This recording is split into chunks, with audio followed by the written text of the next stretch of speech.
How's it going? How are things with you guys?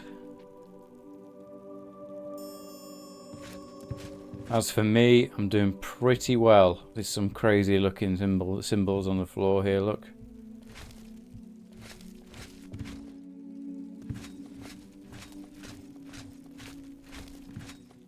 Yes? Hello. I'm worried about Martin.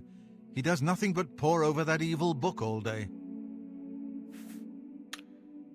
May Talos guide you, my friend.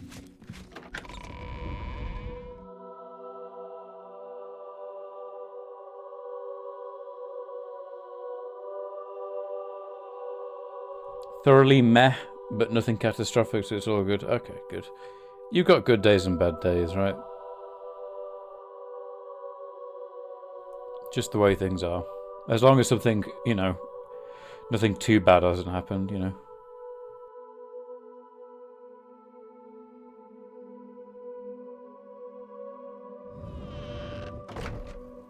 Okay, so where we left off, I've got to travel around all of Cyrodiil and get support for the Siege of Bruma from all the different counts. And yeah, and I've got a new horse as well, which is pretty cool. Also, it's 3 AM. Let me go sleep. Actually, do I have any diseases first? No, we're all good.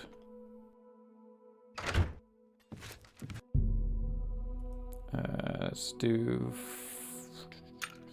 4 hours. Should be good enough. Computer died? Oh, that sucks, man. How did it die? Do you know what's wrong with it?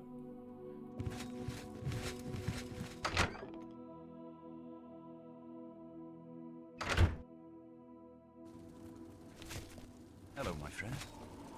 Hello, Sean Bean. It ended its own life? Oh god, that sounds awful. My phone died last week. It just doesn't turn on anymore, and I can't access the storage, and I had to buy a new phone. But that's not as bad as a PC. For me, at least. If my PC were to die, probably cry. I mean, it's happened before, like a couple of times, but... Froze up, crashed, rebooted, did it again, and now it won't boot at all. Oh, man. Yeah, that sucks. I'm trying to think what it would be. I guess motherboard? I think I've had that problem before.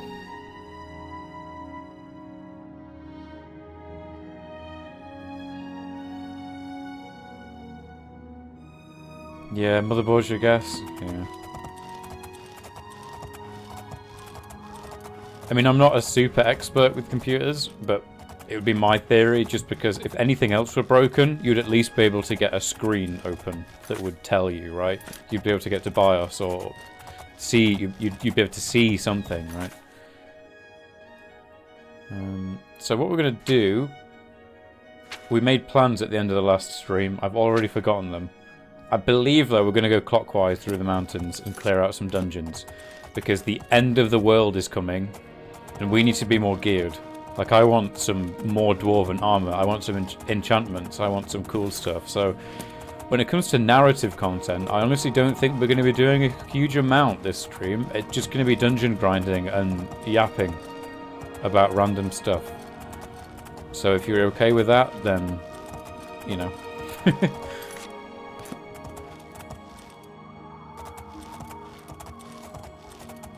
Here's the Oblivion gate we just closed. Oh, I watched a bit. You mentioned, I think it was you that mentioned in the Discord the Sky Oblivion demo. The end of the world is coming, so we need to make sure those dungeons are in order. Got to make the world presentable before it gets here. But yeah, I watched a bit of that. I kind of clicked through it, didn't watch the whole thing, but it's looking good. It's looking good, man. Like, I'm excited about that.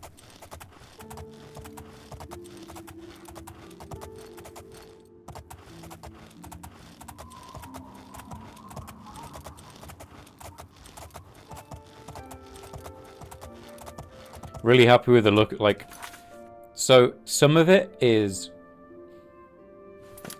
stuff like the compass and the dialogue menus, I feel like don't go far enough. Like, it's, for the most part, like, some of the UI is basically just the Skyrim UI with a golden tint, which honestly, I'm not a huge fan of. I personally wish they went full Oblivion and had like a paper compass and went all the way. I feel like that would look nicer. But mechanically, if you saw when they opened the menu and you can hover over the attributes and it gives you a like, some of the technology that's been developed, the code that's been written is absolutely astounding. Like, I'm really impressed with it. But then some of maybe the graphic design, I wish it were more like Oblivion. The factions menu you can look at too. It's a list. I don't want a list. I want this. Well, I guess this is a list. Where is it? There. I want icons. Give me these icons. I don't just want a text list of factions. So maybe design-wise, like artwork-wise, I wasn't entirely behind it, but I'm really impressed with the the technology on display there. Okay, I've cleared this place out. There's an Oblivion gate over here. You're not a huge fan of the Skyrim UI? I'm okay with it in Skyrim. I'm okay with it in Skyrim. I'm not. I'm a bit iffy about it on when it comes to Oblivion. I'm a big fan of paper UI, like the paper HUD. A lot of games in the 2000s, like I'm thinking of Oblivion, Dragon Age Origins, some of the games I can't remember. Kingdom Come, amazing UI. I love that kind of, like, the clean modern look works for some games. Like, I don't mind it for Skyrim, but I'm a big sucker for the paper UI. Too sterile? Yeah, I understand that. Can definitely understand that.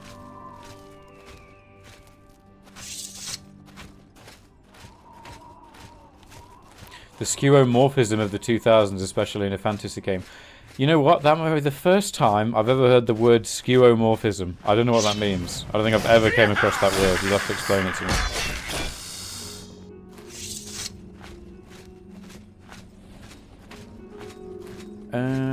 Okay, just the gate? Yeah, we've just got a gate here. But do we get a cool view first? Nope, we get a scam.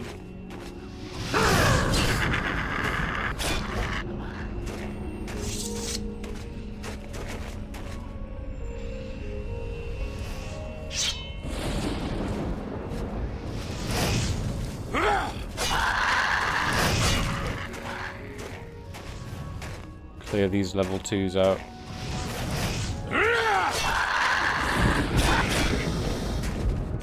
It's when user interfaces are designed to look like real-world objects. So a button that looks like a button in real life, or a knob that looks like a knob.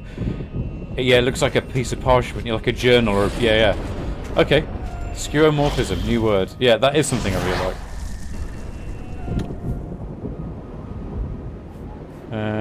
Notification on my new phone.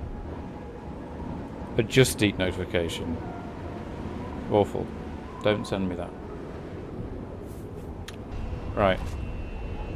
Where are we in this one? I don't think I've been to this one before. There are towers everywhere. Alright, let's do some disarming.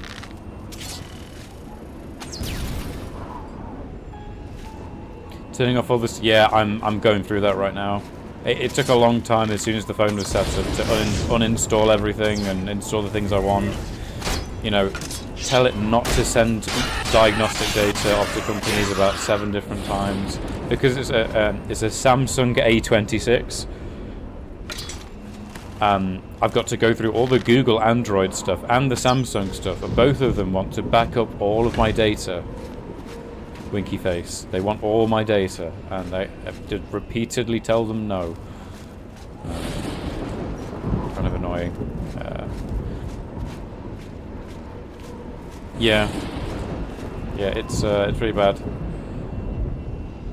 Kind of annoying, but I'm basically at the end. I think I've got it configured at this point. I've got the apps I need, so it's just little teething problems, I guess now. You want all your data? Yeah, exactly. that and to sell it to other companies that will do the same, which is, I mean, the idea that that's legal is amazing. Absolutely amazing. But when people are earning too much money on something, there's no way it can be... There's no way it can get illegal, right? Maybe this is cynical, but if you're earning loads of money, for most like really rich people, politicians are actually quite cheap. They are in the UK anyway.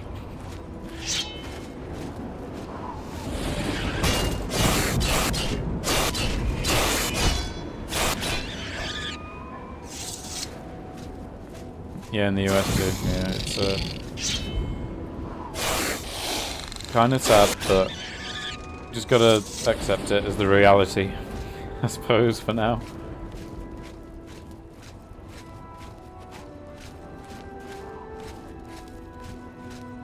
But yeah, no, I was expecting to pay a lot of money for a phone, and I was really kind of grumpy about it because I don't use my phone a lot.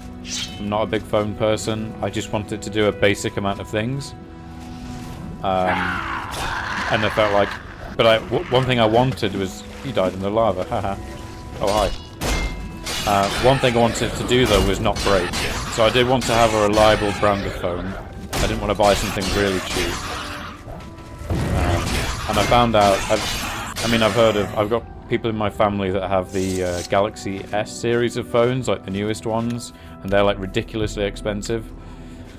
And I looked it up, you know, and I was like, oh, there's this A series. They do an S series, but they also do the A series, which is like the economy line of phones, which I'd never heard of because I don't know anything about phones. I keep saving the game.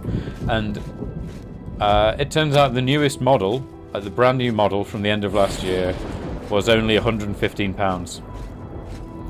Which was ridiculously cheaper than all the others. And I've got the phone and it just does everything I want it to do. My only complaint so far is that it's a bit too big. But for the price, I can't complain.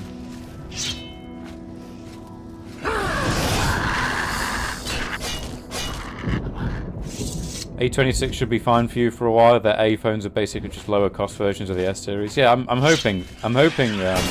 Like the feature set, like the cameras. It's got like 3 cameras on the back.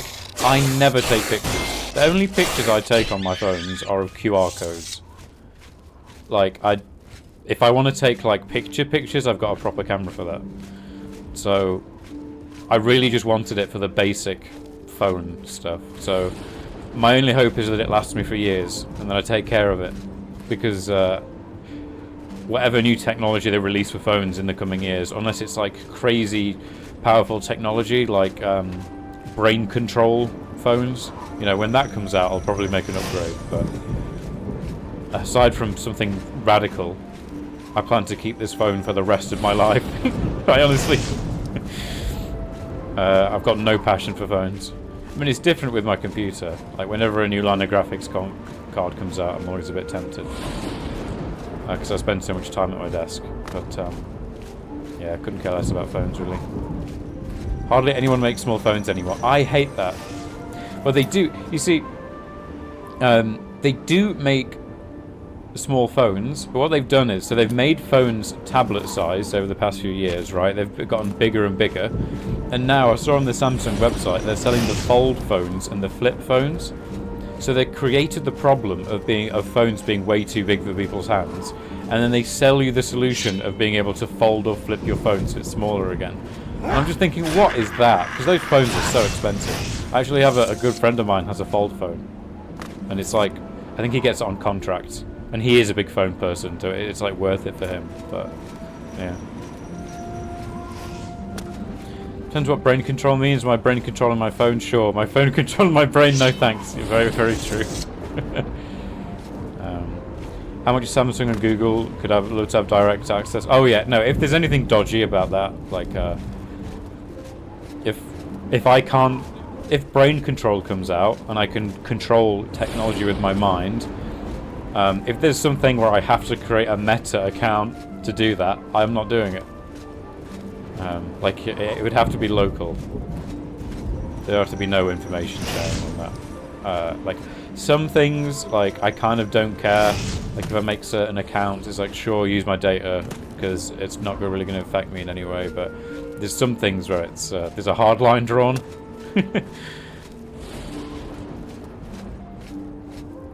They're expensive and they break super easily. The fold and flip phones. Yeah, I mean, it seems it's like the new thing, right, of foldable displays. Anything new is just going to break, right? I've seen as well that after only a few months of using a fold phone, the crease in the center becomes like incredibly apparent.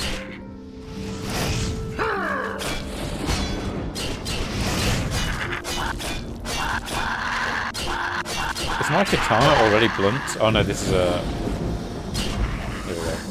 I ran out of fatigue, and it was a non-stunted scamp.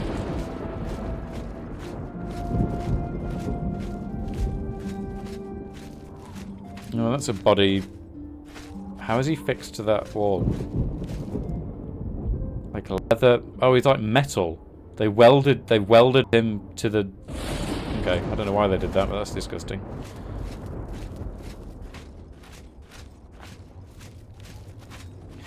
So I've also been on Project Epoch a bit. In fact, I'm probably going to hop on it like later tonight. Gotta say, so far, really impressed. I did a Dead Mines run. We killed all the bosses but Cookie because it was too late and we didn't have time. People wanted to head off. But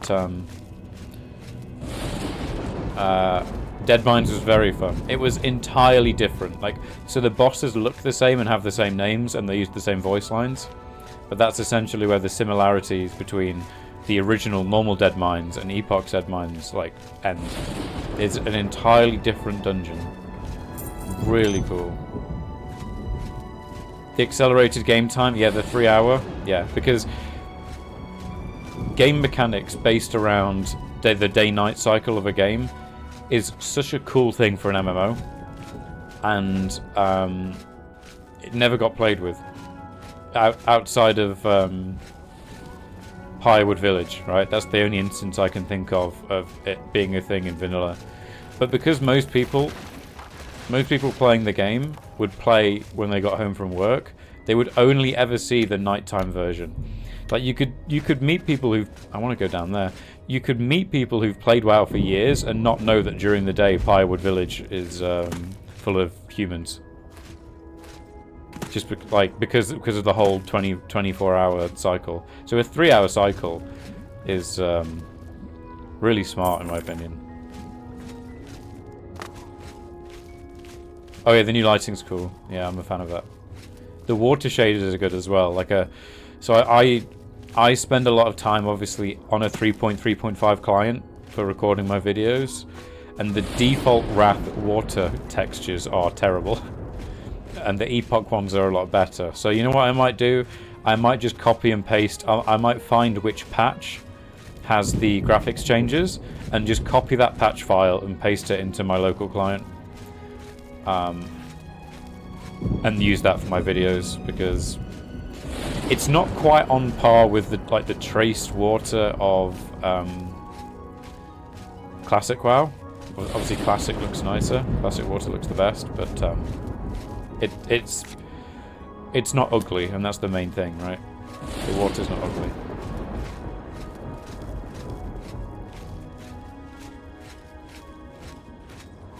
I'm really happy because right at the start, I don't know if you went into the Dead Mines instance, but here's a tiny spoiler.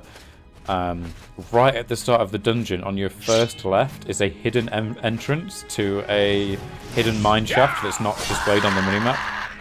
And in it is an elite, like a giant elite rat called Rizzo. And so we killed him. He's like a very easy kill. Where does this go? So we killed him, and he dropped a rat pet called Scabbers. And I ended up winning the role for Scabbers, which I'm really happy with. So I was like immediately I was put in the new dungeon, and I immediately get like a Harry Potter reference, which I was really happy with. And it just made me think that, so that's the only secret I found in the dungeon, And it just made me think like, oh, I bet there are more secrets, right? Also, I don't see any way down apart from dropping here. Oh, skeletons.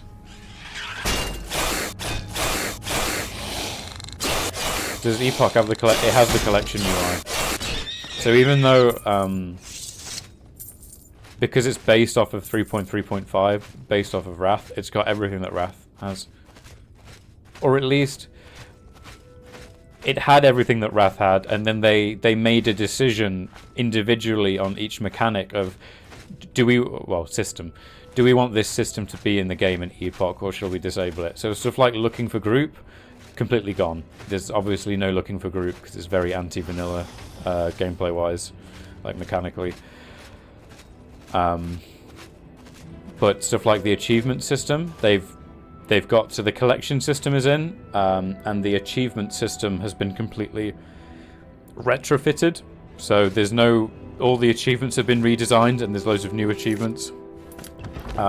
There's stuff like the coin collection achievement, where there are loads of rare coins throughout the game, like about 30, and they seem to be really rare. And if you collect them all, you get a title. So there's unique achievements and stuff like that. Yeah, it's got a nice amount of quality of life. So far, I kind of like where it is. They relatively late on, I guess, in development, decided to add a transmog system, which I know some people were unhappy with. That's probably the most controversial thing they've got in. But I think it was a community vote they passed. They did a vote on the Discord of should we do transmogs. You can hide other people. Oh, that's good. Yeah. I think that's the best of both worlds, really. When people argue against transmogs, I agree that everything they say is important about being able to see the gear on characters and everything, because all of that is important. But then I just think of when I've played on a private server before, the amount of fun that I got out of the game using transmog, designing outfits and then grinding to get those pieces. Like at the end game, I'm not a huge raider. I do a bit of raiding, but it's not like that's the kind of social thing that I want to do at end game. So I'm really happy that it's in the game, honestly, because even though it does have negative impacts, like it's just so much more content for me. That's so much more content and reason to play on the server. It's designing outfits and yeah. They're just using a module available for private servers. That wouldn't surprise me at all. Yeah, just like a normal transmog system. I'm not quite paying attention to where I'm going, by the way, but that's okay. I don't really plan to explore everything. The main thing is that I get to the enchanted loot in the towers, and I get the sigil stone again. Those are the goals of doing the Southern Gate. So a bit of loot missing here and there. I don't really mind. I'm also in trouble. This is a problem.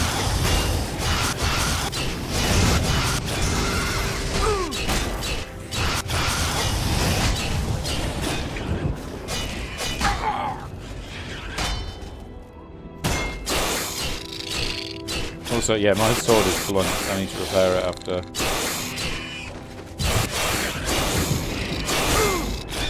After this, there we go. Half health. That could have been a problem. Wasn't there a third? Oh, he's down there. Oh, I'm not going to go down there.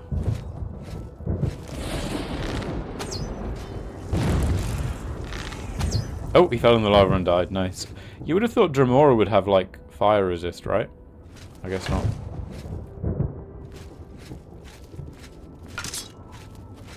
Okay. Repair time. Yeah, it was 25. That'll explain it. I should be going back up. I should be doing loads of damage again now.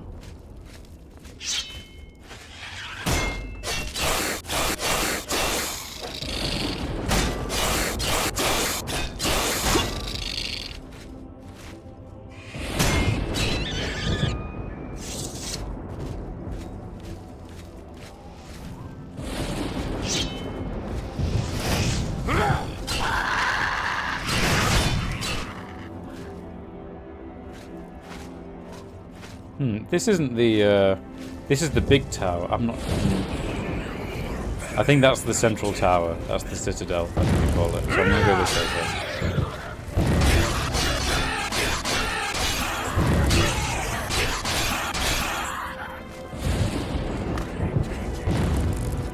I'm close to dying.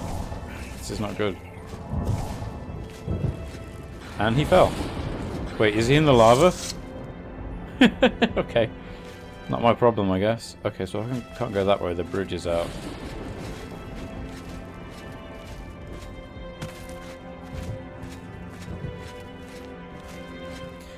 Yeah, I'm looking forward to checking out Wailing Caverns, but because I'm an Alliance main, I'm going to be honest, I'm not going to really recognise the differences between old and new Wailing Caverns.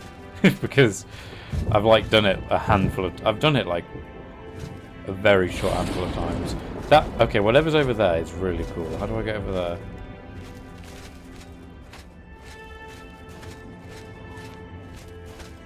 How do I get across?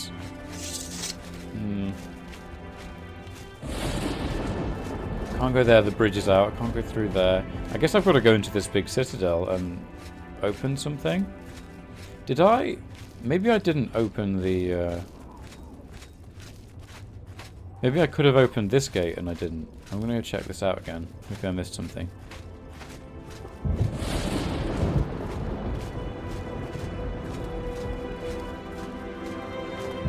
Also, I wonder what this text says here. Because this will translate into something. I just don't know what.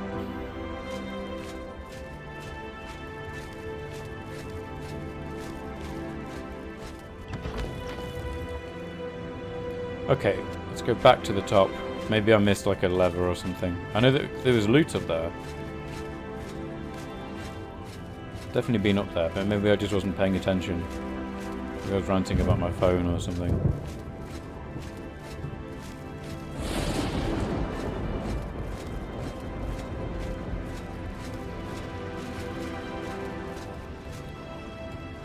Yeah, gate control. There we go.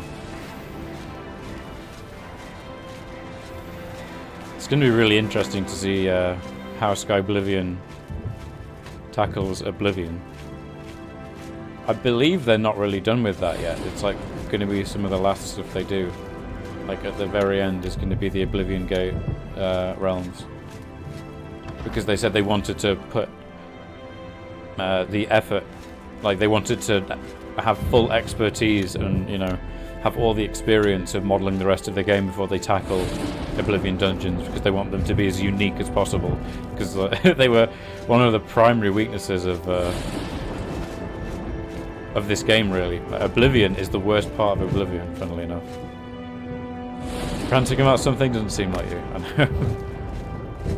What is the deal with nothing over there? So, I just opened up a shortcut. Unless that opened both gates. I doubt it did, but let me just peek around in third person. No, it did open both gates. Okay, here we go. I do hope they look a bit more interesting than these do. Yeah. Yeah, no, it's they're dungeon grinds. I feel like back in the day, they weren't so bad because it wasn't really expected that you'd have amazing. Our standards have gone up over the years, basically. Oblivion's dungeons are not. Oh my god, this is embarrassing. Oh, it's just deactivated. It's not deactivated. Okay. Well, never mind then. I didn't need any of my arrows.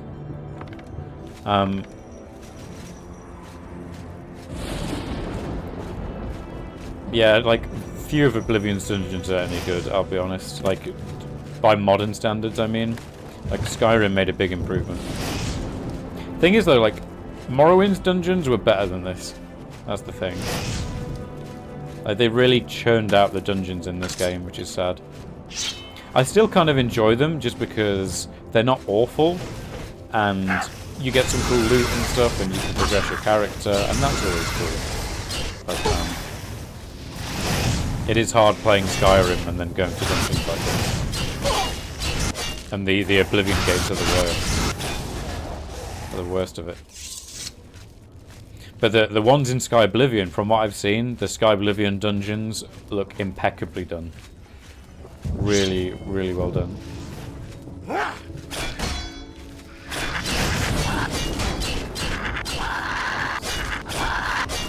I was playing early today a little bit, and last night as well a little bit.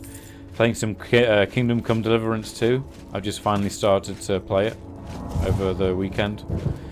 And I've got to say, we're really impressed with it. It's really cool.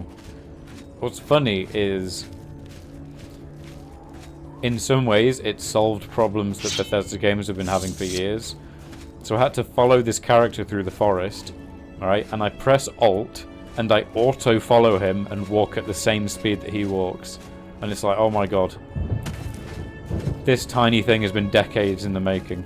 The amount of open world RPGs where you have to follow an NPC, but your walk speeds are different. And it's just awful. Like, that is one of my pet peeves in all of gaming. Like, just that tiny thing is so annoying, and it's in so many games. Another thing is, if you're on your horse, you can just auto travel along roads, which is fun.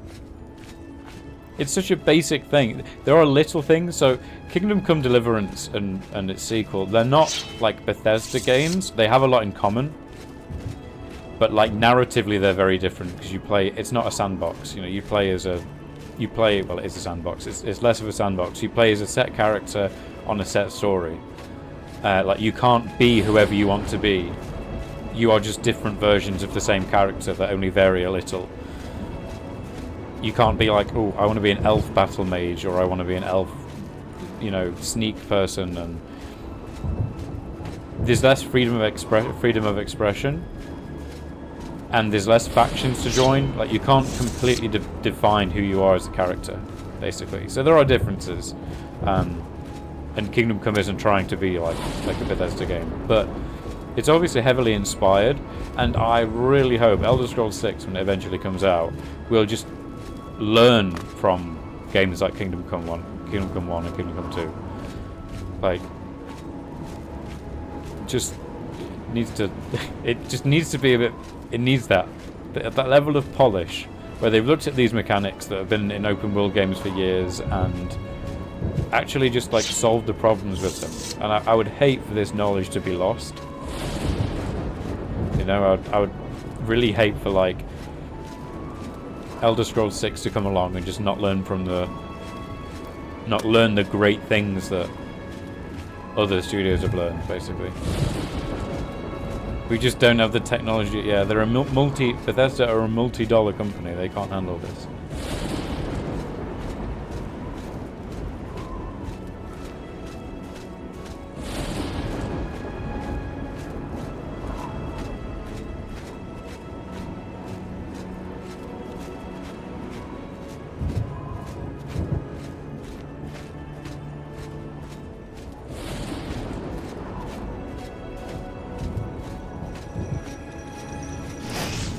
A near miss. So there was not really anything here, unless I can get into this tower from behind. And I'm assuming, by the way, because this is like a bonus area, I'm assuming this tower's got good loot. I'm gonna have to assume that, because it's completely optional.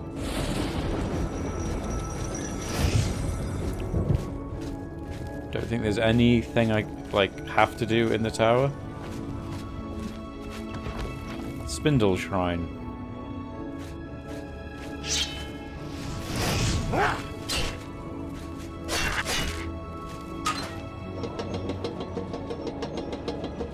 See, like, these towers look cool, but the fact that every tower in this game is the exact same tower, it's like, come on. It feels like this stuff was done like as an emergency in the last few weeks of the game or something. Like, they really just didn't have the time to make Oblivion what it should be.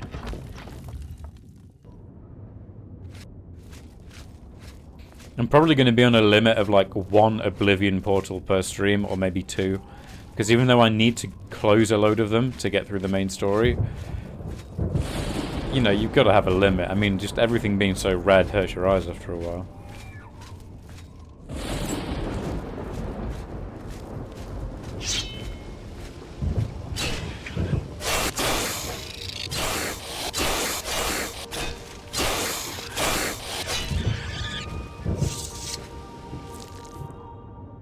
Fortify fatigue, I'm not going to use that. Well, there is a gate control here.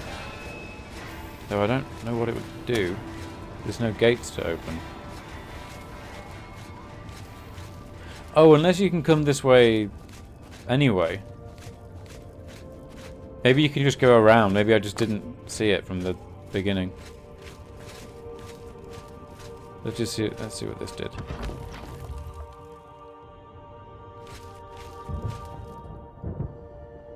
That opened that gate, but that gate was already open, so I don't quite understand that, but okay. All right, let's go this way. Uh-oh. Ah!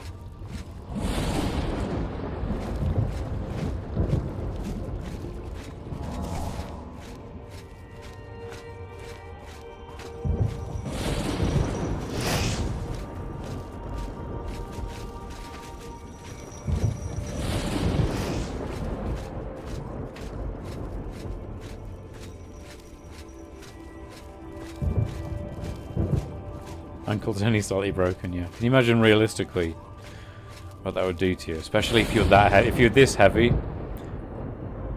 Because I believe one weight in this game is a pound.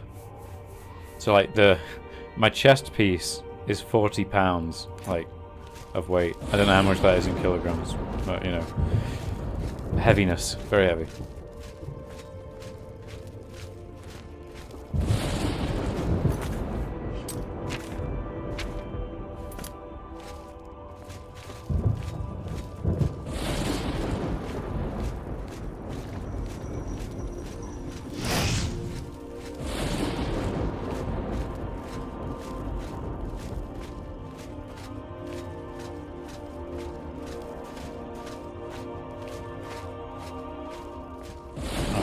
I got like Saturday night, I got like 2 hours of sleep and it's still catching up to me and it's killing me.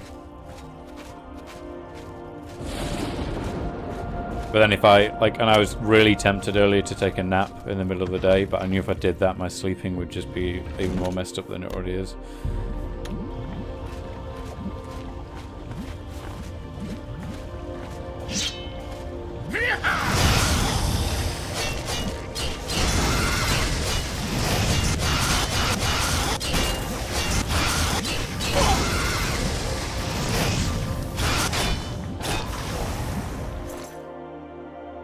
I think yeah, napping makes things worse for me too. I only ever nap if I'm like really. It's never really voluntary, me napping. It's because I'm really tired and I just can't think of anything but the fact that I'm tired. So I just have to go for a nap. And when I wake up, I never feel good.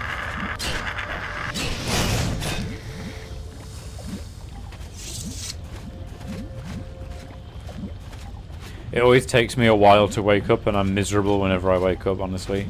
So me having 2 of that in a day, waking up and going through that process of waking up twice in a day sounds awful.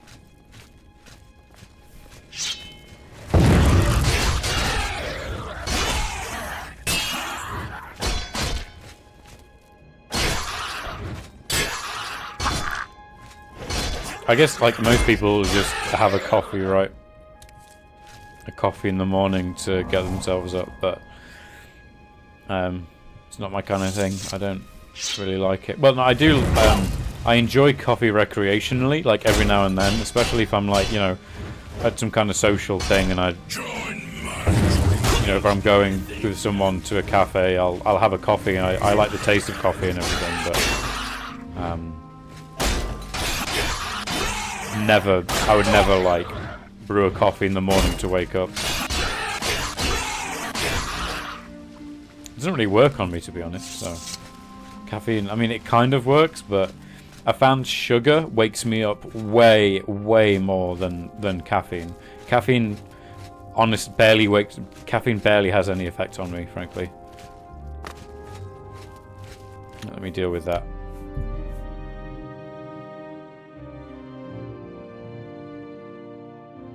There we go.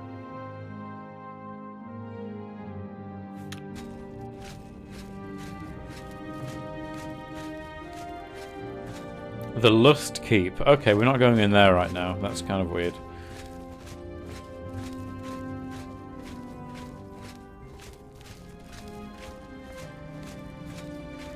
Like, if I have a coffee in the... I'm just ranting about coffee now. If I have a coffee, like, in the morning, it won't really do anything. But if I have a cold glass of orange juice, like, the first thing in the morning, it's like...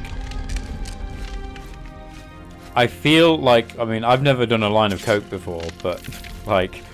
When you see someone in a movie that's just done a line of Coke, that's what I look like when if I just down a glass of cold orange juice in the morning, like, first thing. It's crazy. I'm not kidding, like, I feel it, like, flush through my body, like the sugar. It's insane. Which is why I'm scared of it, and I don't do it very often. But, like, it's it's crazy. It's like a sugar high. It wakes me right up. It really does. Elven arrows. Oh, I lost loads of health.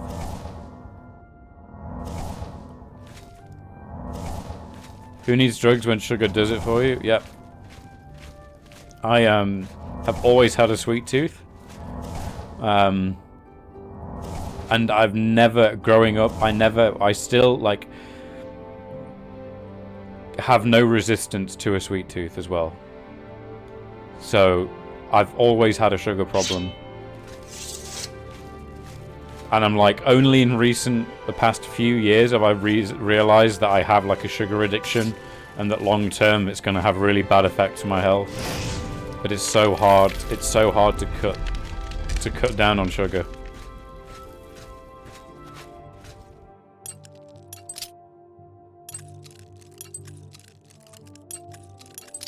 Sugar is my drug.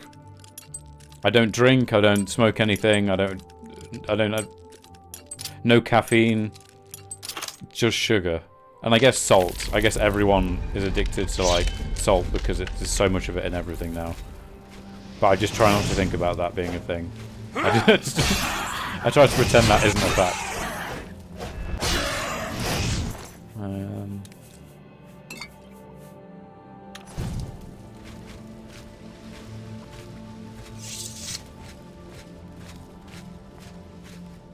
Alright, I guess we're going to the Lust Keep.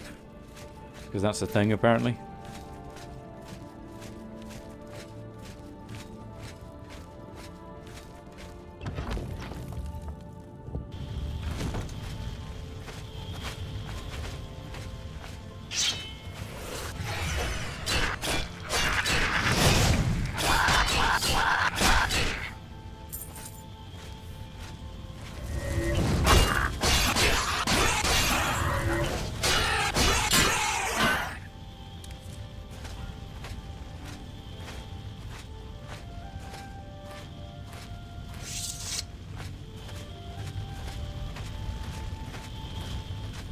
What's this layer?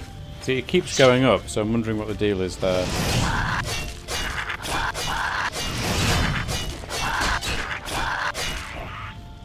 Let's just see, is this a place I've been to? It might have been. And I'm doing no damage. I need to repair my sword again, I think. Oh, there's two of those things. I'm out of fatigue. Just die, please die.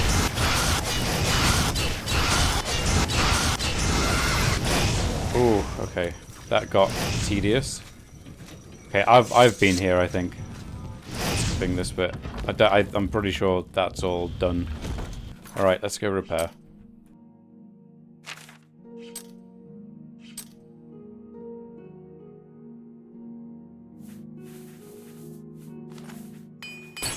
Yeah, my sword was destroyed.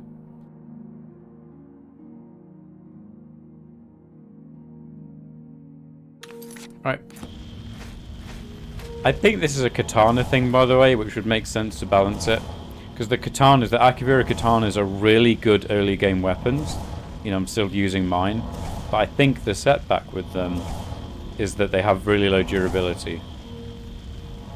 Maybe that's not true. I don't actually know it. Like, you could probably check on the wiki what the durability stat is, but it feels as if I'm repairing it more than I should if it were like a normal longsword. Which, you know, I'm okay with because I'm leveling armourer. But if I weren't leveling armourer, then that would be a very sizable disadvantage. Like, if I couldn't repair my own stuff on demand, if I wasn't leveling the armourer skill, it would be painful, right? Because I'm repairing at least twice per Oblivion gate. So, like, what? I would need to bring several katanas with me? That's just not worth it, right? You just bring it on the sword. Oh, I staggered you. That's nice.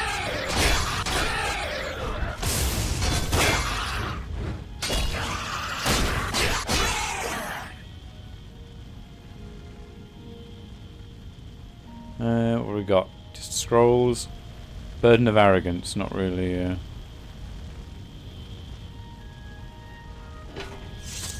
Alright, I'm ready to go up, I think. We're at the final layer, and then we're up to the top, get the sigil stone. Okay, you're robbed. See you later. Wow, the difference between a sharp and a blunt sword in this game is crazy. Alright. Sigillum Sanguis. I don't know what a sigillum is, but Sanguis is like red, right? I don't even know if Sanguis is Latin. It might be just made up, like fake Latin. It sounds cool. Wow, these flame astronauts, they've got loads of health regardless. There we go. At least they don't explode like the Skyrim ones.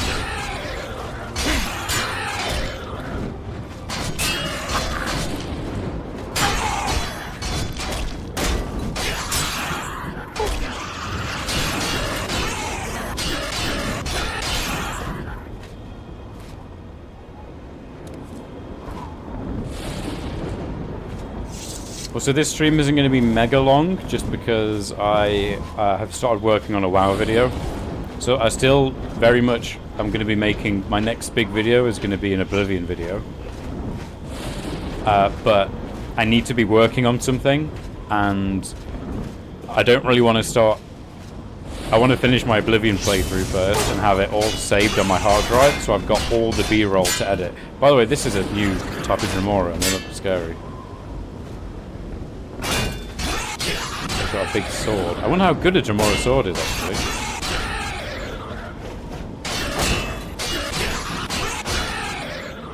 Dremora longsword 13. That might be an upgrade.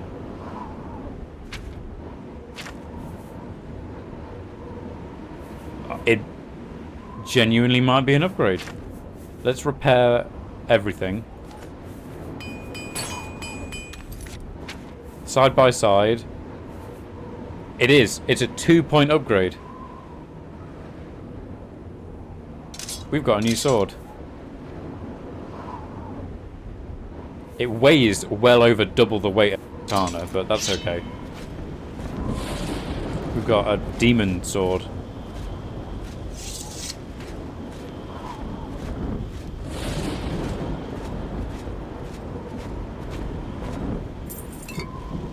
Rubbish loot, not a single enchanted item. Kind of sad, really. But maybe the sigil stone's good. Latent sigil stone. Nice, we've got a new tier of sigil stone that we're unlocking.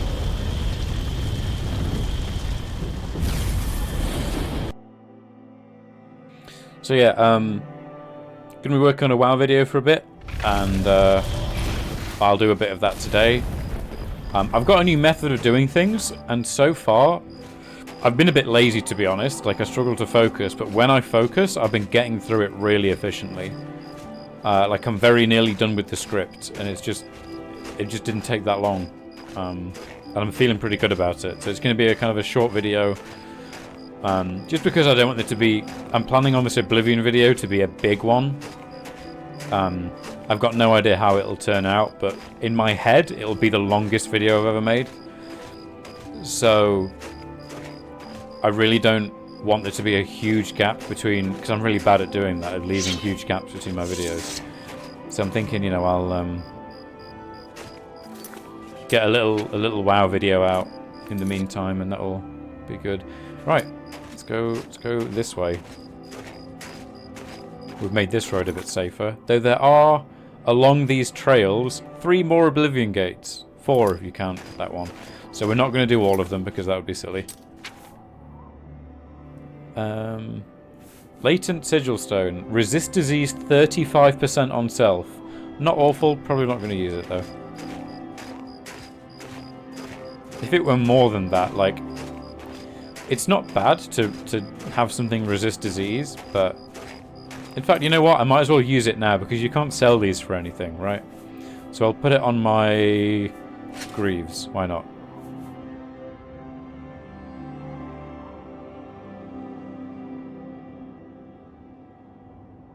Cleansing Greaves. Here we go. Let's put them back on. We might as well use these. These really basic things. It's like fire shield, resist fire, all of this stuff. I don't really get the difference between fire shield and resist fire, by the way. I don't understand the difference between those two stats. And there's got to be a difference, right? Let's give the boots.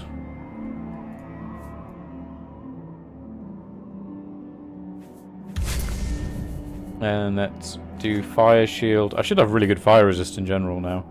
Oh, I can enchant the Indari's signet ring. Interesting.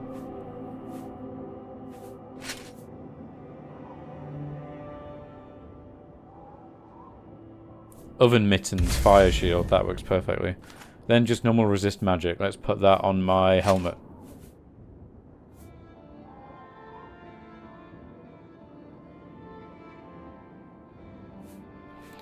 Here we go, got some generic names for my items. Lava walkers, oven mittens, spell visor. So we're a bit better now. Also, it's given this armor like quite higher value. So one thing I've not thought about, which I should really do, is if I ever get a sigil stone, is just to use it on an item and then sell that item, even if it's worthless. Because even though I know it's worthless, the shop vendor who sees that it's sparkly and enchanted doesn't know that. So where am I going? There's a road there. How do you get to that road? Oh, you go back. Okay, I'll just shimmy down. What time is it? I can check my phone real quick.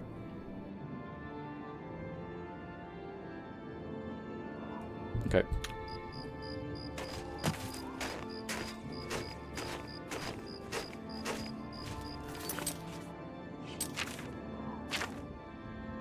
Right, okay. Silvertooth Cave. We have been doing, like, narrative stuff pretty much the whole time, so... As much as, you know, I was saying earlier that Oblivion's dungeons are a bit subpar, sometimes it's nice to just do some dungeon delving. Just crawl through some dungeons, get a load of loot, get some levels. Just some, like, raw progression. It can be nice sometimes to just turn off your brain and kill stuff.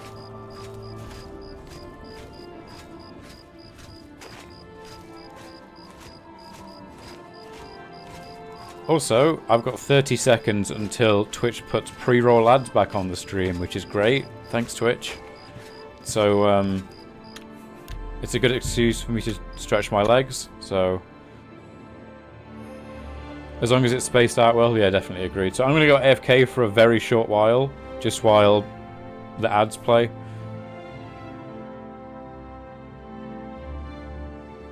Oh yeah, I mean, Amazon's destitute, right? It needs its money, so I've got to do this. Okay, yeah, be right back. Okay, I'm back. You know what? That's really annoying.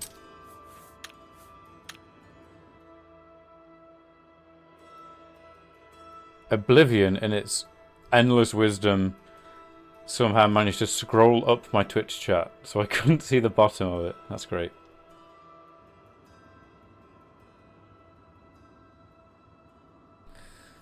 Alright, here we go.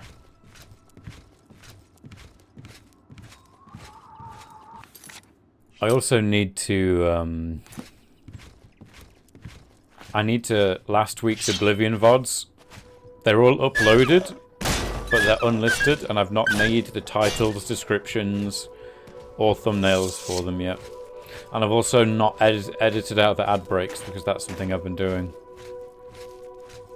So I should have done that yesterday, to be honest, but I was out and tired when I got back, so I didn't do it.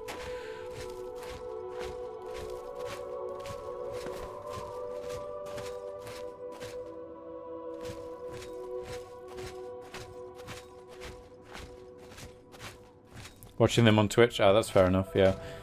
Sadly, you know that I don't know if you know about this, but kind of bad news. They're for everyone who uses Twitch, like for live streaming, they're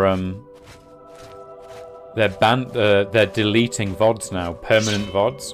You get like 1,000 hours, no, it's like 200 hours or something worth of VODs, and they delete anything over that mark now. So I've actually like on and off live streamed on this account for like 5 years. Now I've not really done anything in that time, like I just do it as a hobby when I'm in the mood to stream something because I find it fun.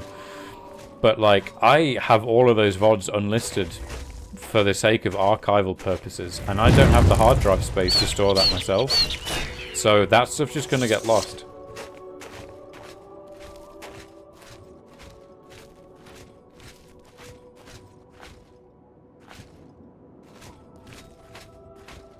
Anything else around here? Previous message about Amazon needing money? Yeah. Isn't that crazy? This is kind of annoying.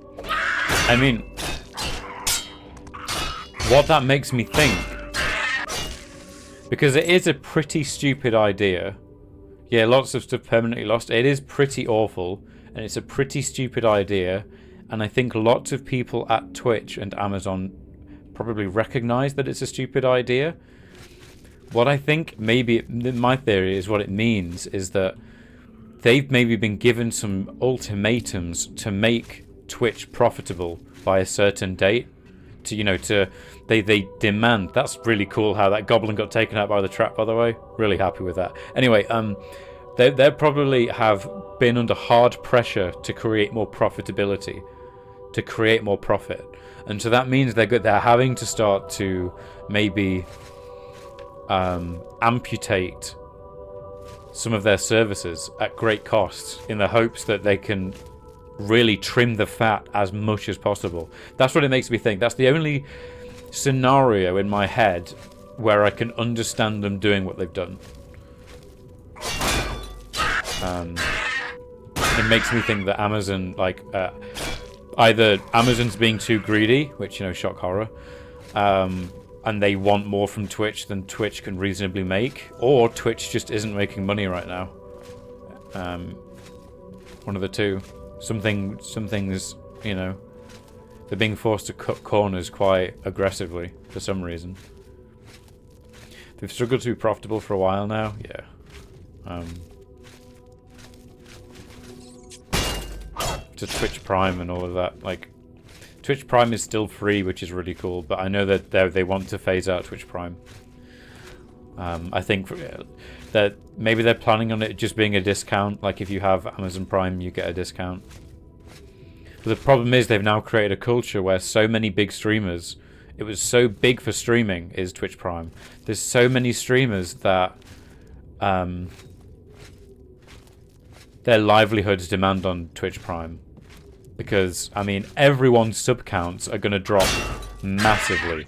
I think when Twitch Prime first came out, most big streamers had their sub counts nearly double. So you can just imagine that stuff going away overnight. And now these streamers, they've been streaming for years. They've got mortgages and stuff and families to feed. And if they do get rid of Twitch Prime, they will be quite seriously messing all those people up. Which could easily create a situation where, let's say, some other streaming service, like, Mixer did previously, and all these other... There's loads of other streaming services no one uses, but all it takes is like a startup streaming service flush with new investor money to offer them these privileges so that they could actually earn enough money to keep a living. And then all of a sudden Twitch has permanently lost a huge amount of its, base. So they're kind of damned if they do, damned if they don't. They're in a kind of rubbish situation, which probably explains the corner cutting, really. line they have to walk streamers are their revenue, and if you squeeze them too much, they go elsewhere, and you'll have even more money issues. Yep, that's the problem.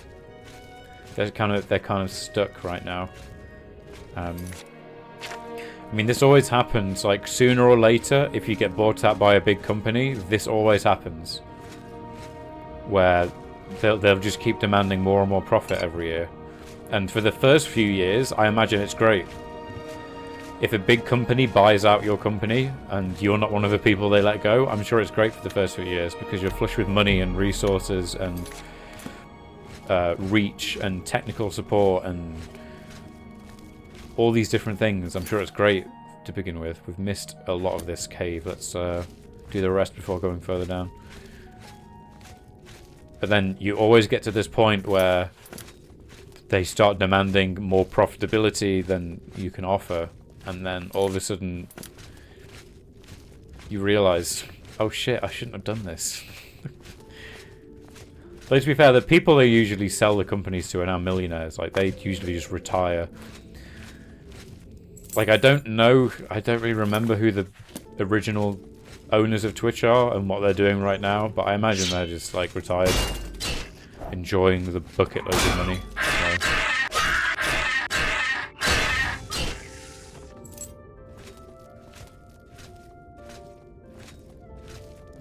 I mean, it would honestly be fine. Like, I'm okay with Twitch dying in a weird way, because I'm not a big fan of, like, the company have done some stupid stuff over the years that really annoys me.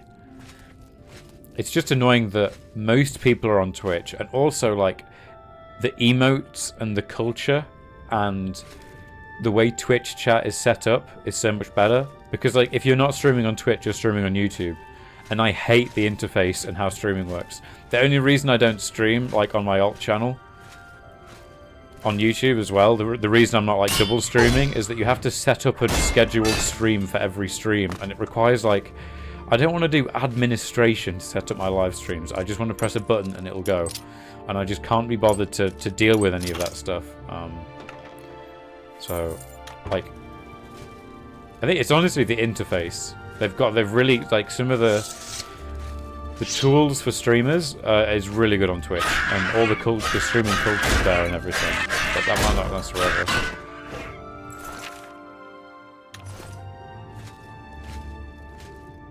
And the reason I don't stream on my main channel on YouTube is because, one, I lose subscribers every time I do it, because these people, they subscribed for World of Warcraft videos primarily. They didn't subscribe for live streams, and so if they see if I'm spamming live streams, they don't like it. Each time I've live streamed, I've net lost a load of subscribers, which is funny. And also because the first time I live streamed, I had like 50 viewers, and I got really anxious. So I'm like, no, not that many people. My brain could not catch up with chat. It was awful. Not doing that. I'd much rather stream with a small handful of people, so I can, like, actively engage and talk to people. It's way more fun. Because I've been watching live streams for, like, the past 10+ years, and for all those years I've learned so much. Like, I've heard so many stories of Twitch streamers, of people that do it full time, and they still love their job and everything, but, like, they always reminisce about, oh, it was so good when I had, like, 20 viewers. Like, 20 viewers was the perfect bit where, like, I had a small community I could engage with. And it's like now they've got thousands of viewers and their chat is just a wall of spam. And it's just, like, crazy.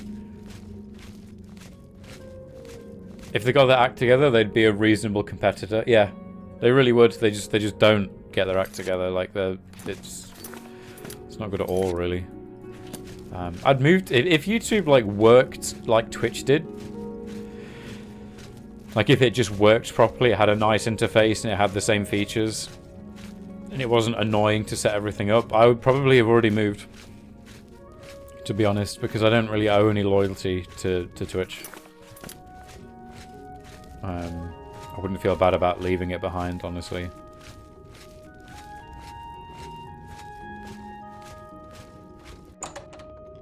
And I guess that's another thing Twitch knows. I think Twitch kind of knows at this point it's burned a lot of the goodwill that it used to have. Like, back, like, pre-Amazon acquisition, people loved Twitch. But I think there's very few people that are like fans of Twitch now. They go there because it's the best service, and as soon as it isn't the best service, they will abandon it, probably.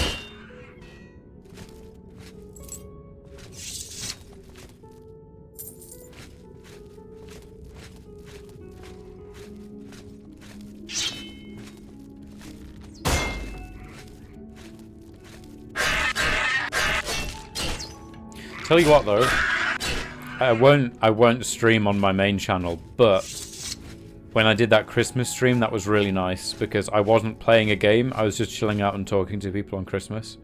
That was really cool. Maybe I'll do that like next Christmas as well because that was really relaxing. I really enjoyed that. They burned the goodwill. Yeah, they did. They did.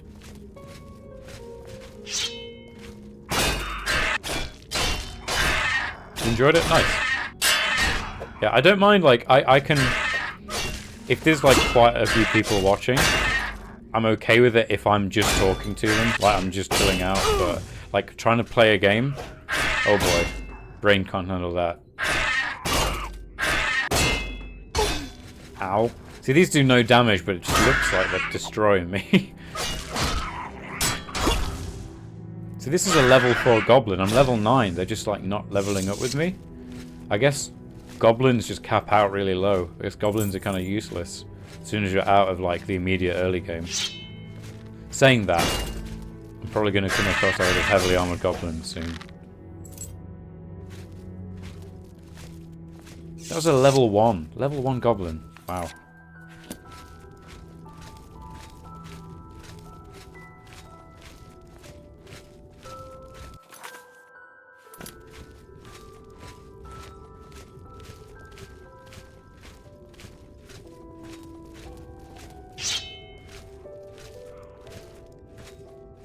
Yeah, no, the live streams have always been really good. Like everyone who comes to my live streams, always really nice people.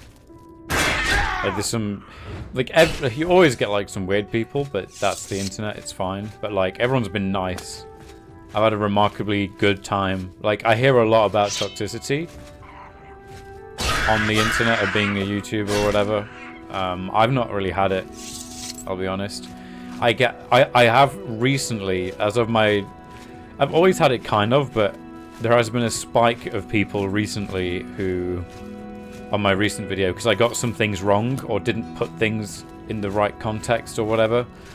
There were a lot of actually people, like there were a lot of them commenting on my most recent video, and some of them were pretty rude. Like a couple of them, the comments I had to delete just because they were genuinely, you could tell they were visibly angry that I got something in World of Warcraft lore slightly wrong. Which is pretty like mentally unhealthy really, but there's a bit of that. But that's because the people that watch my videos are like really passionate about World of Warcraft, which I get that.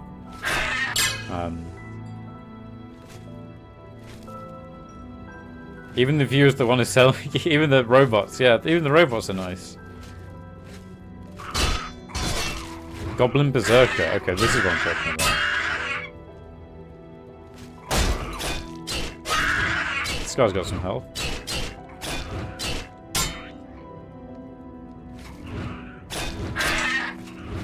What happened? What happened? It's broken already? That's not good. Oh, I've got my silver sword.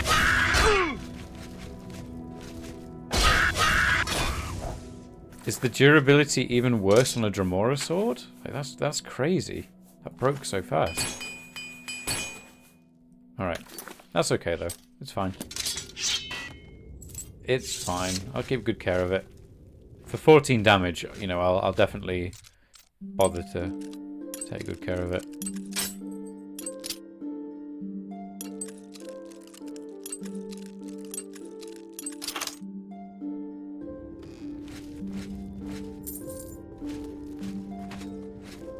It's funny, like, I don't actually, in my videos, maybe I go on tangents about lore sometimes, but I've never been, like, a huge World of Warcraft lore person. Like, I like to focus on the, how the game makes me feel, with a lot of its visual aesthetics, and the gameplay, and the quest design and stuff. That's the kind of stuff in WoW that I really love. Actually, I'm not a huge fan. I don't mind it, but I'm not a huge fan of WoW lore. I don't find it massively interesting. Like, I found that the Paladin stuff's cool, but it's not my focus. So I'm bound to get some things wrong. People crucified me for it, which can be quite funny. Also, because I'm an Alliance main, I sometimes get Horde-specific information wrong. Like, one thing I said was that there weren't a lot of quests, really, for Stone Talon Mountains. Which I thought was true for both factions, because I've briefly played Horde. Like, I've been there on Horde briefly, like a long time ago. But it turns out, like, there's quite a lot of questing on Horde and Stone Talon. Which,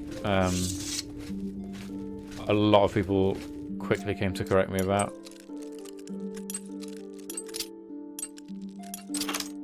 But if I made an Elder Scrolls thing,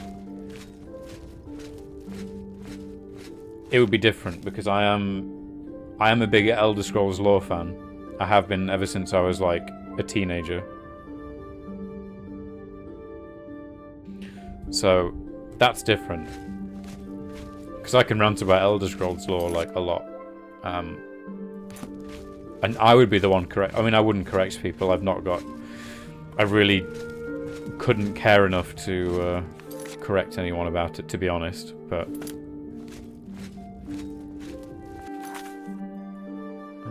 Silvertooth Cave.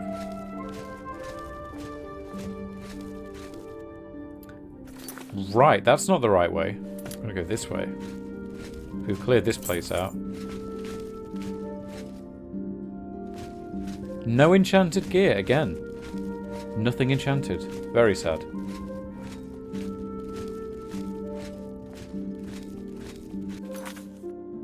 In fact, we've had no enchanted gear today. Like, one of the Dremora dropped an enchanted mace, but it wasn't a good one, so I didn't pick it up.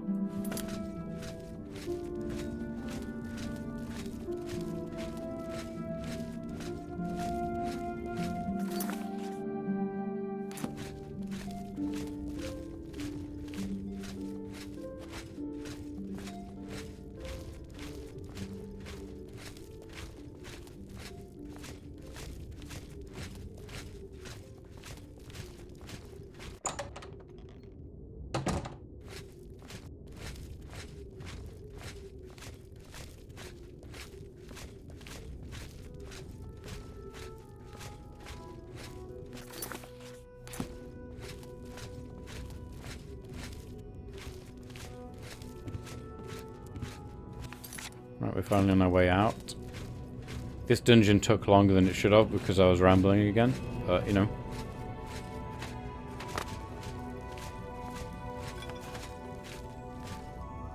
How did I miss the gold in that chest? Okay.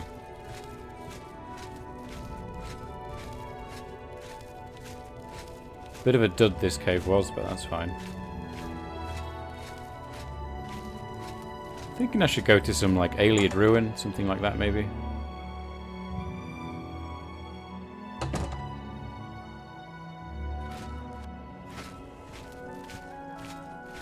Oh, there's one right there. Let's go to that one.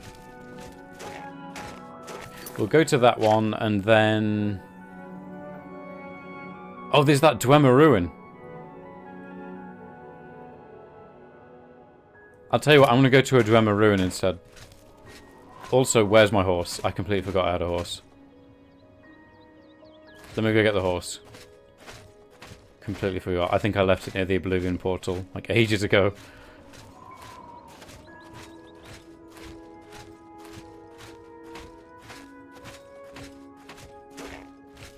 There's the fort down there as well. So many forts in this game.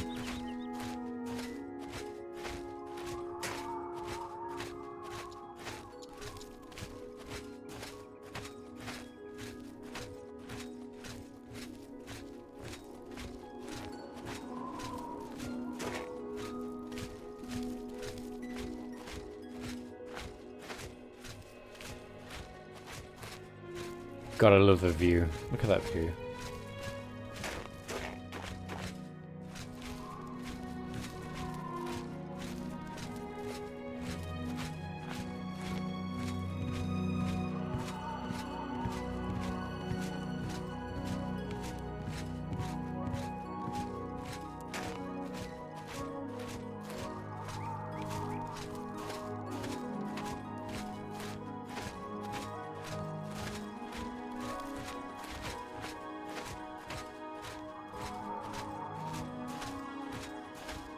I do really wish Kingdom Come's fast travel were in this game.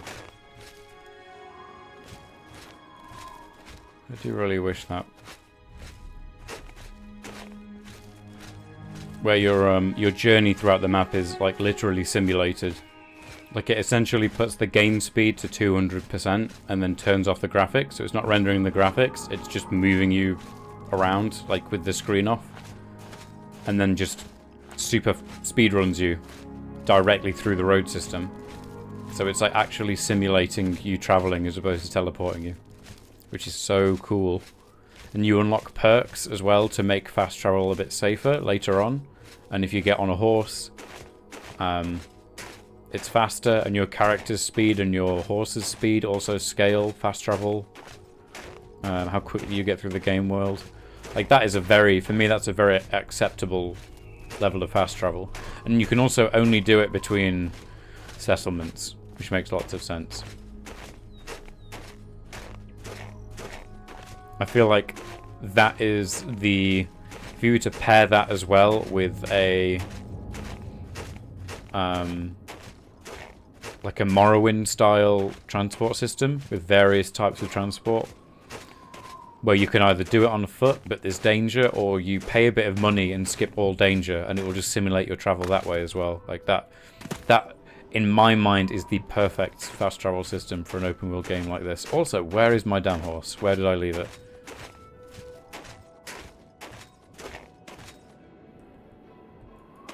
So I was here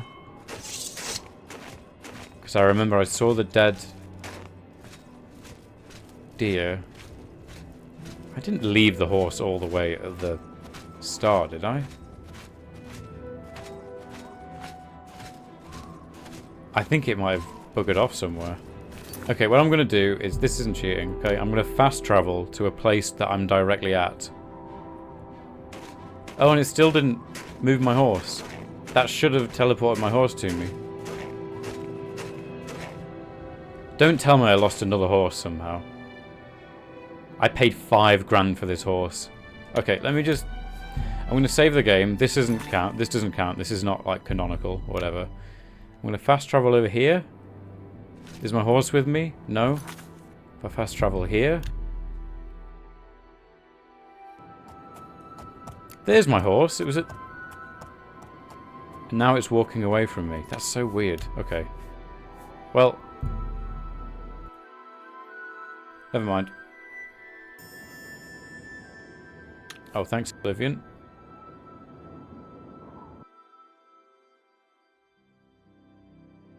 Pause my chat again. Well done. Alright, there we go. Right, let's go to that ruin. I'm going to have to go on foot because I've messed up. And I think the horse will just try to come to me.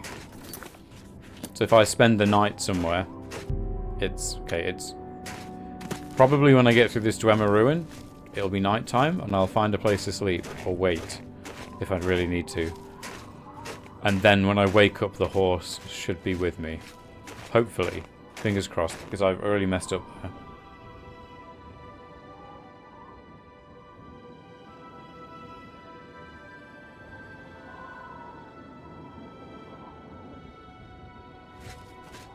There's also this weird thing where nobody messages me throughout the day. And then as soon as I'm streaming, I get Discord messages.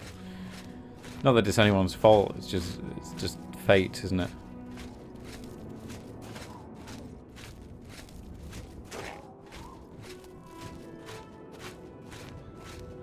Alright, let's actually... I got as far as Silvertooth Cave at least, so I'll fast travel there. just to save a bit of time. Because that time spent was basically like troubleshooting. So it doesn't feel like cheating to me to fast travel down here. There's that elven ruin there that I kind of decided not to go to, so I'm going to go down here to the dwarven ruin. Although the dwarves in this are kind of elves, so it's a bit weird, but whatever.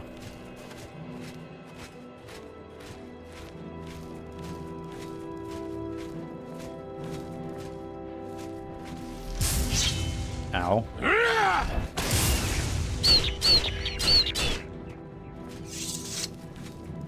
Here we go. I remember this, the wooden platform.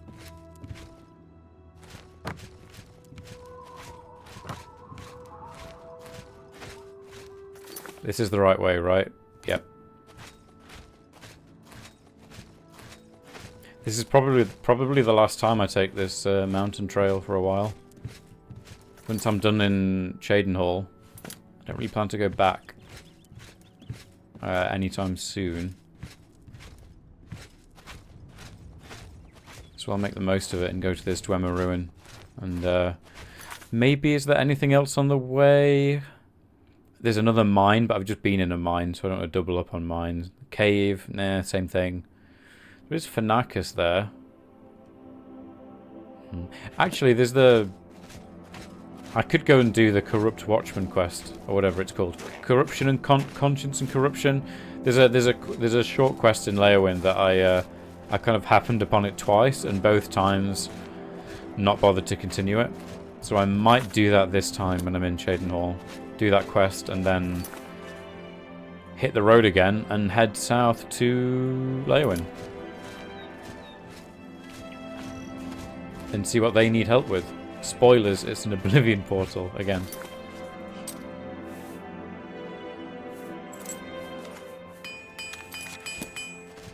Is that a bear? That's a bear. A black bear. My bow does so little damage, it's ridiculous.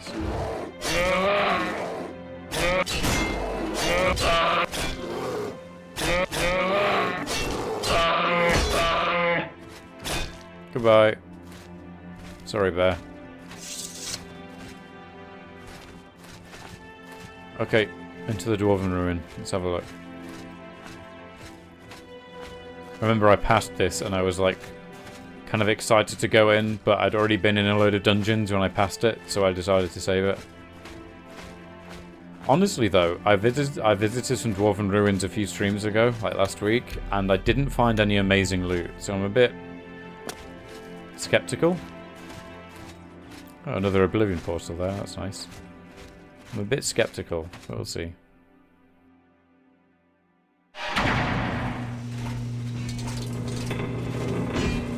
Oh, not a Centurion already. And the spider. Gotta really watch the these guys do so much damage and so much health, but thankfully they've got a really bad range with their melee attack. Ow, ow, go away. So as long as I try and watch the range and bait attacks and then backpedal, I should be okay.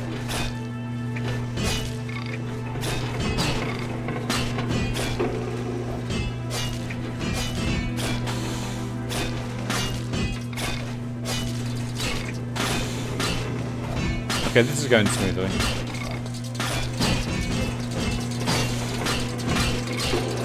There we go. Ew, I hate that spider sound.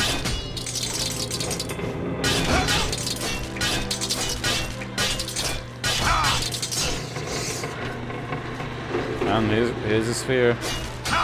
Ow. Oh, my health. I didn't even realise.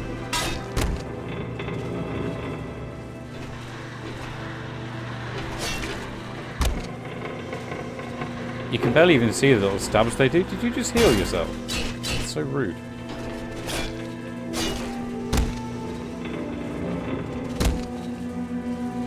Okay, my fatigue is really bad after hitting that guy's shield several times. Probably shouldn't have done that.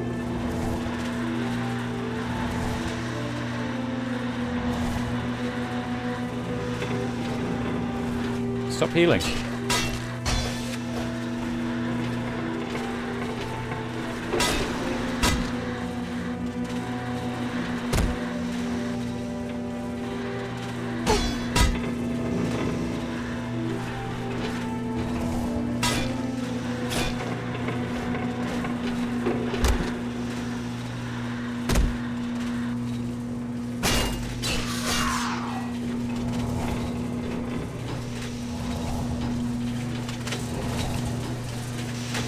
Two cogs, repair hammer, nice.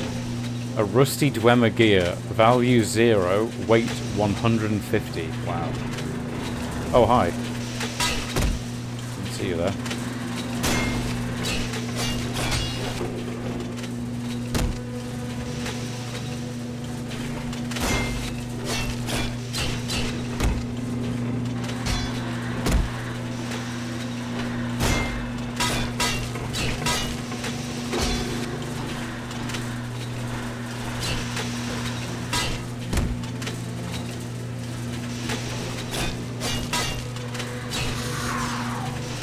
Here we go, nice one.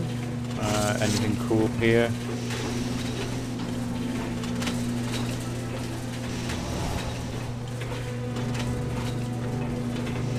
Ooh, there's some loot there. Oh, another one of you and a big spider. Also, what's my new sword looking like? 23 durability. It is terrible durability. I kind of regret dropping the katana now because I thought the katana's durability was bad, but this one's even worse. In fact, I'm gonna get the shock sword out real quick just because I need to start swinging something else.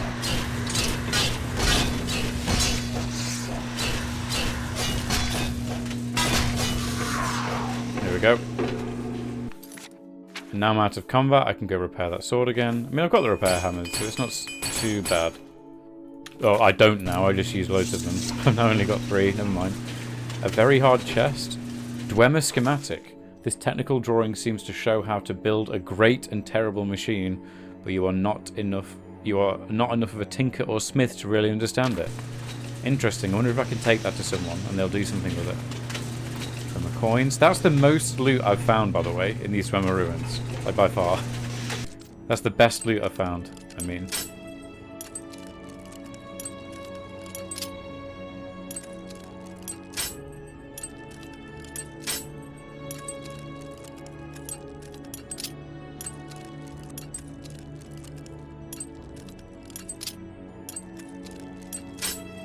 No.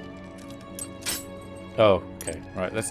I've got 91 picks, but let's not embarrass ourselves, shall we? Oh, never mind. Let's embarrass ourselves.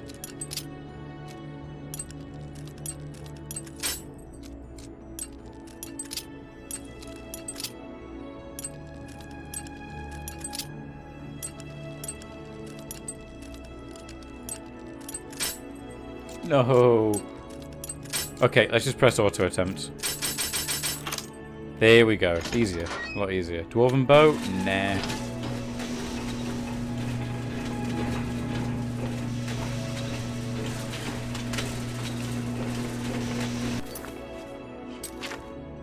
That was it, I think. That was the dungeon. They're quite small, these dungeons. But, you know, they're not bad.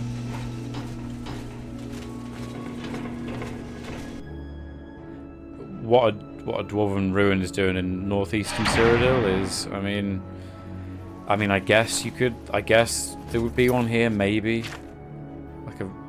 No, that's so far. Like, I was thinking, if there's going to be a Dwemer ruin in Cyrodiil, it's really got to be up in these mountains. Like, it can't be all the way down here. It doesn't really make sense. Unless it was like an outpost that traded with the aliens or something. I don't know. Maybe you could jam it into the lore. I mean, that's what they do whenever they make a new game. They just jam everything in, so...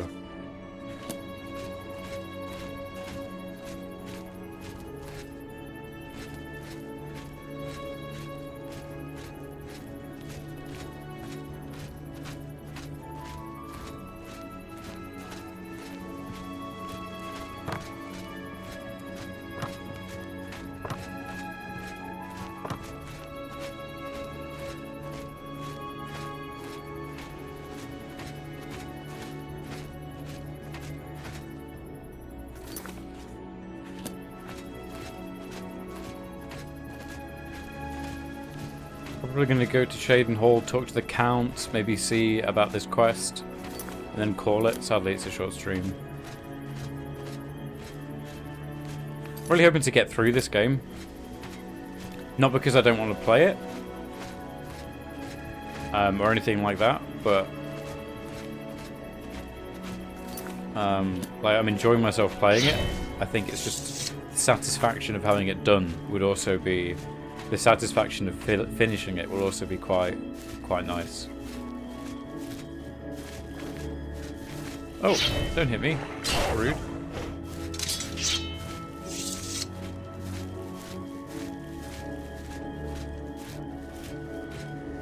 I'm also hungry. Always hungry.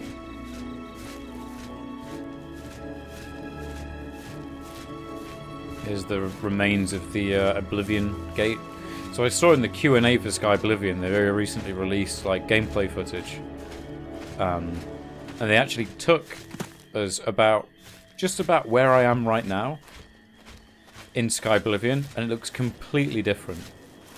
So all of the all the area around Shadenhall here, it's all nice flat farmland, like gently sloping down away from the town. Really beautiful looking and really open, because you know the land around the city would be developed, like highly developed. And there's this place as well, this Knight's Lodge, and it's up on a hill overlooking it as well. Very beautiful looking estate kind of thing. We failed. We didn't get the perfect ending for the quest line in this playthrough, but it'd be really nice to, if you get the perfect ending for the quest, you get full access to this lodge and you can sleep there and use it as a home and everything. Well, you can kind of use it as a home. It is shared by other people. It'd be really nice in Sky Oblivion, I imagine. Where is my damn horse? You're not my horse, are you? You're not going to magically be here. No.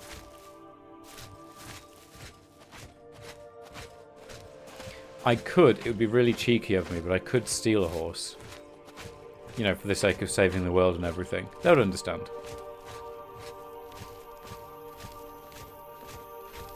I'm your relief. My feet are killing me. I'm your relief. Fair enough, but the other guy hasn't... 11 of the evening watch and all's well. Long day, sir. Yeah, 11. Wow. Bye. I'd like how they tell you the time. I don't know if this would be fun, but it would be cool if you didn't know the time of the day precisely, and you had to ask someone for the time. Because like a city guard would know the time, and people would know if they looked in the sky, they'd roughly know what kind of time of day it is. That'd be cool. I don't know if it'd be fun. Maybe not for an Elder Scrolls game, but you know.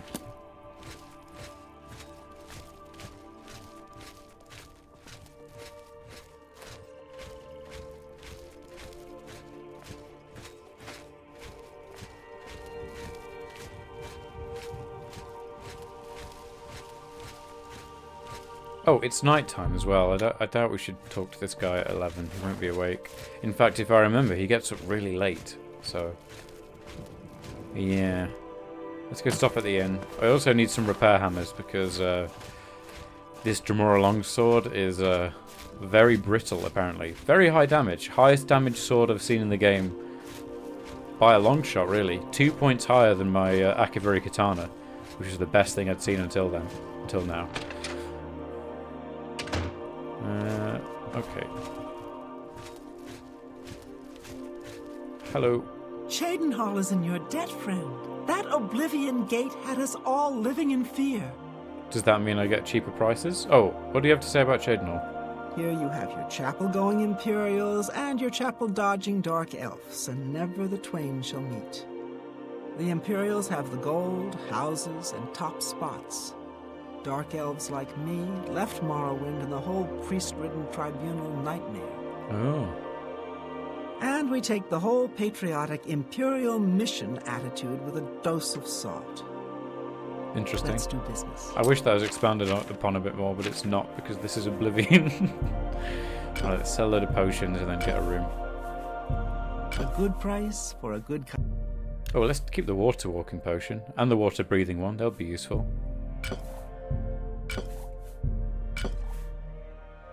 See, some of these, like, 15% chameleon for 30 Seems a seconds. fair price. Useless. Useless.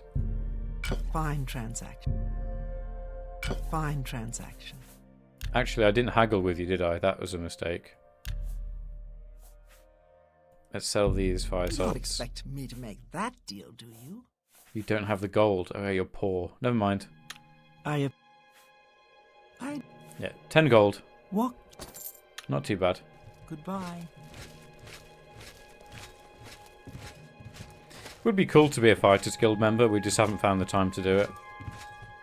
Not having to pay for room and board and just, you know, sleeping at the guilds. Surrounded by fellow guildmates. Kind of a cool vibe, but we don't have that. We're kind of alone. We're a very alone adventurer, really. Okay, we'll sleep in a bit just because I know the count gets up late. There we go. 10 to 9. Get more of that rested XP buff, which is good.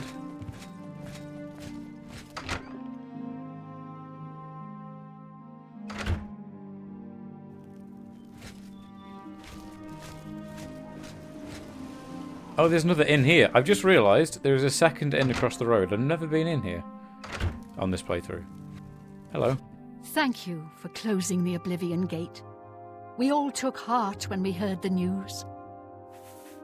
The Count, Andel Indaris, is a Lalu parvenu, but his steward, Naspia Cosma, does her best to coach him on the finer points of imperial etiquette.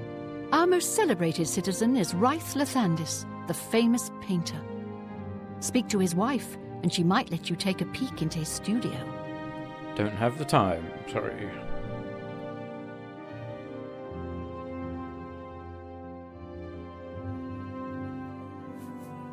I spoke with Dietsan at the Mages Guild recently. I've never seen someone so happy about being in the guild. Why is a member of House Lalu a count? That seems interesting and bribery related. Is that ever expanded upon? I don't think so. Bookshop. Don't need a bookshop. In fact, we'll sell those schematics. Or shall we? I'll keep the schematics because they're light as paper and someone might want them for something special that is very... That was my chair. That is very valuable. They might sell it for loads more than the normal Cyrodiil price. sleeps more soundly tonight, They might thanks buy to it, you, sorry. friend. Right, Daedra Shrines. A shrine to Azura lies in the Gerald Mountains, far to the north, towards the Skyrim Been there, border. done that. And I think there's a shrine to Boethia, high in the Vallis Mountains, southeast of Cyrodiil. Cool. Can I interest you in some of my wares? Do you like me more? Not really. Oh, you do. 88 disposition. Let's crank that haggle up. And then sell those. Give me a better offer. Never mind. Don't crank it that high up. Like there? Is this good? There we go. That's a fair... good... That seems a... You... That seems a fair... Sell all of this stuff. Sell the 17 Daedra hearts. I'm going to keep the poisoned apples, even though they are very valuable.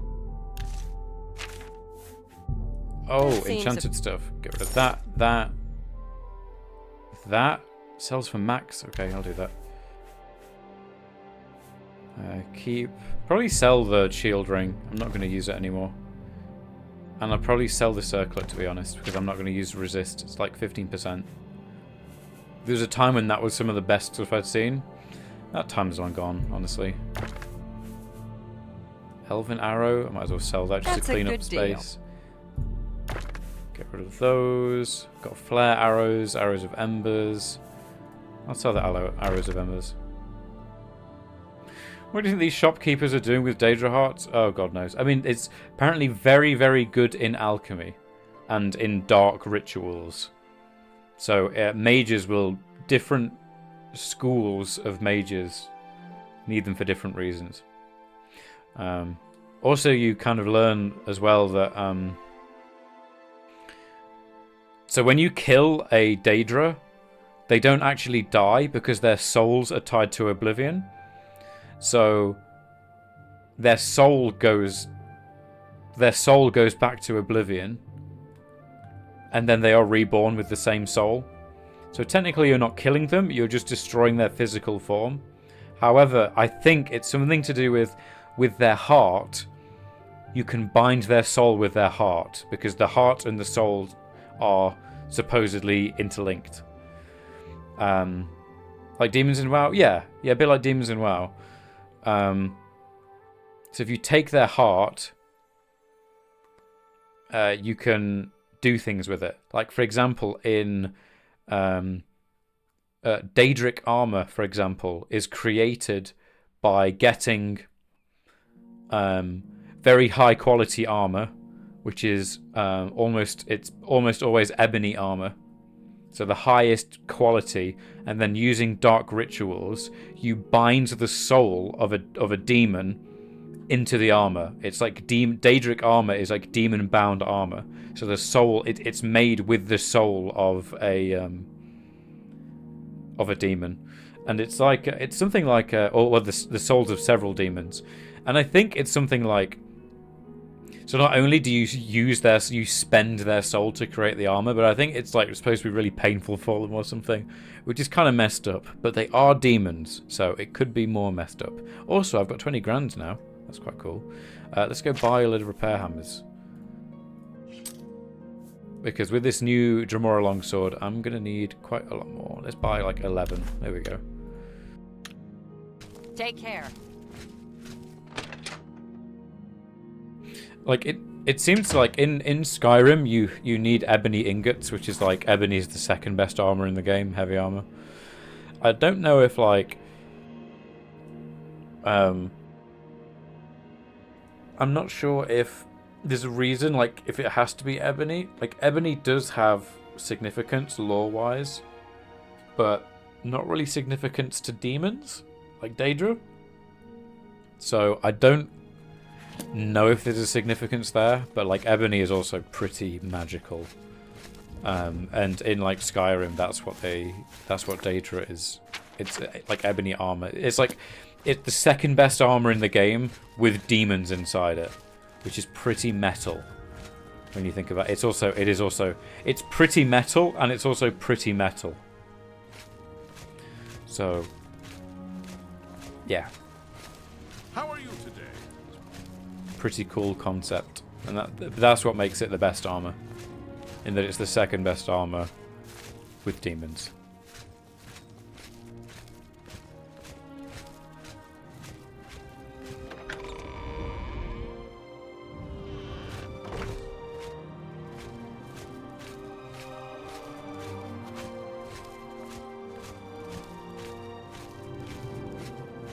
I feel Ulrich's eyes upon me as we speak. So be brief. No. Greet. I'm sorry. Although I wish to spend time speaking with you, I have much business to attend to. Please be brief. Didn't I save your city? Andal and Daris. I mean, I did also, like, not save your son's life, so... Farewell. I'll miss him dearly. Don't feel upset. I know you did the best you could to bring him home. The legions patrol the roads, and they've always been sufficient. I can't imagine we'll ever be at war with the provinces. Not in my lifetime. No, I mean, it's been hundreds of years since there were any wars, right? Cheydinhal. Just look around. Is not Cheydinhal the model of civic rule? No, don't bow. I am just a humble servant of the people. Amazing. Chancellor Okato. The head of the Elder Council and a trusted servant of the Empire. No one is better suited to guide us through these troubled times. I love just the change in voice, in tone of voice. Okay, aid for Bruma. I will not forget your service to Cheydinhal. Closing the Oblivion Gate outside the city was a daring feat. I do not blame you for my son's death. He brought that upon himself, as hard as it is for a father to admit. Since the immediate threat to Cheydinhal is now eliminated, I will grant your request and send reinforcements to Bruma. Cool. So that's Bruma sorted. Take care. You know, the more I think, if I don't get engaged with the main quest for a bit, I almost forget that the world's ending. I don't think I'm going to do the Corrupt Watchman type quests, just because... I mean, like, one Corrupt Guard is a problem, don't get me wrong. But when there are literal hell portals opening outside all the major cities on the continent, I can't... I've got to go. I've got to go to Leowyn. I'm sorry. Like, there are more important things.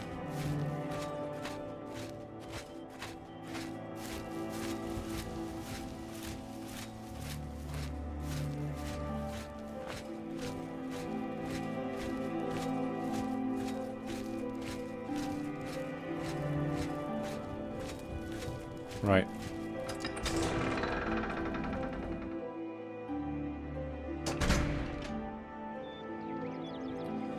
My horse isn't here. This is a sad day.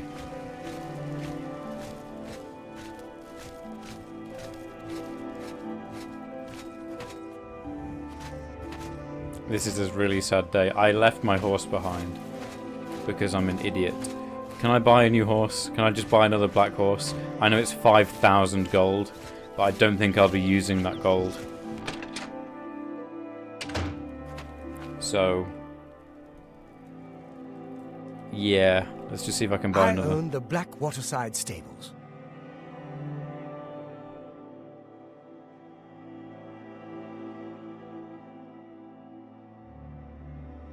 I don't have any horses for sale right now.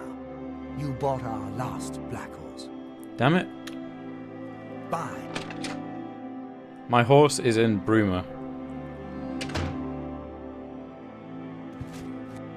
I'm really tempted to cheat and fast travel back, but I'm not going to do that. It will be faster though if I walk. If I walk back.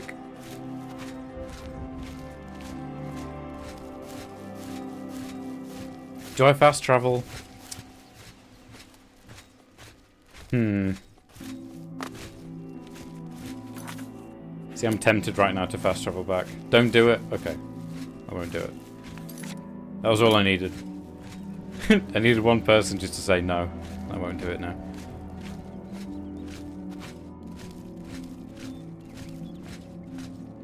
Can't believe I left my horse.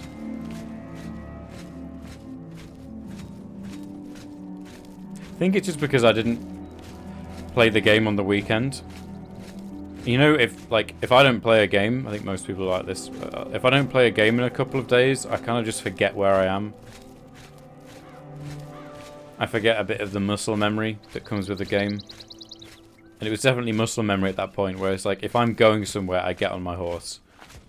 And, you know, I would always think about, where's my horse right now? I should get to my horse, I should make sure my horse is here, because it's my way around the continent. It's my way around the province, I mean. But I kind of forgot that. I lost that bit of muscle memory. Not that it's muscle memory, I don't quite know the word for it, but... I lost it.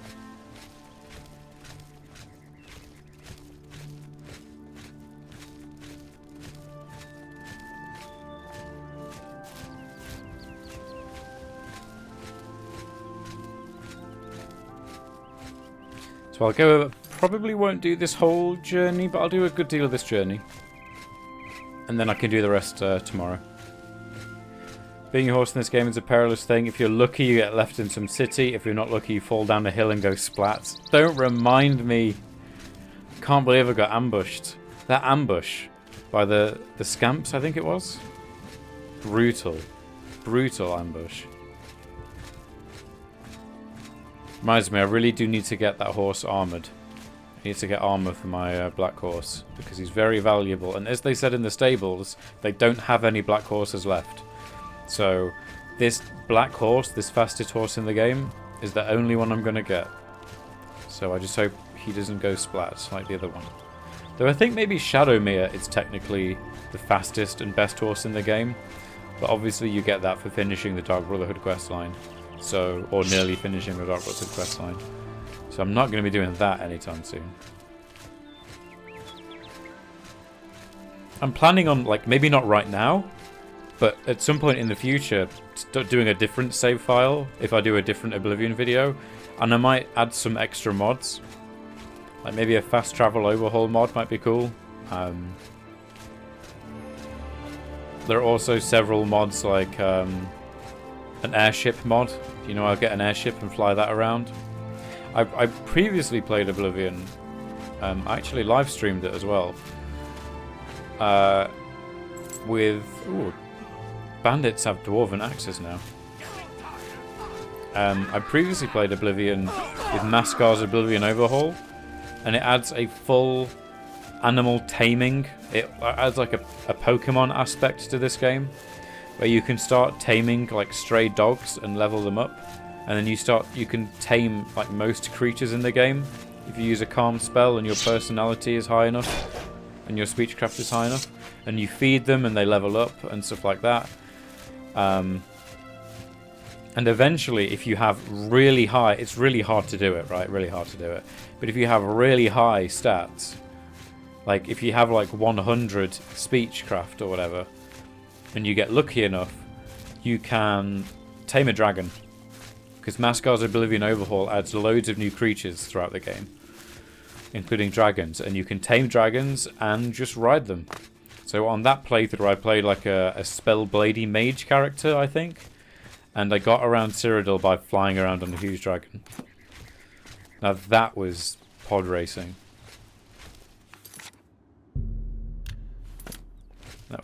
That's how you do it. Or maybe I won't do that. I don't know. I don't know.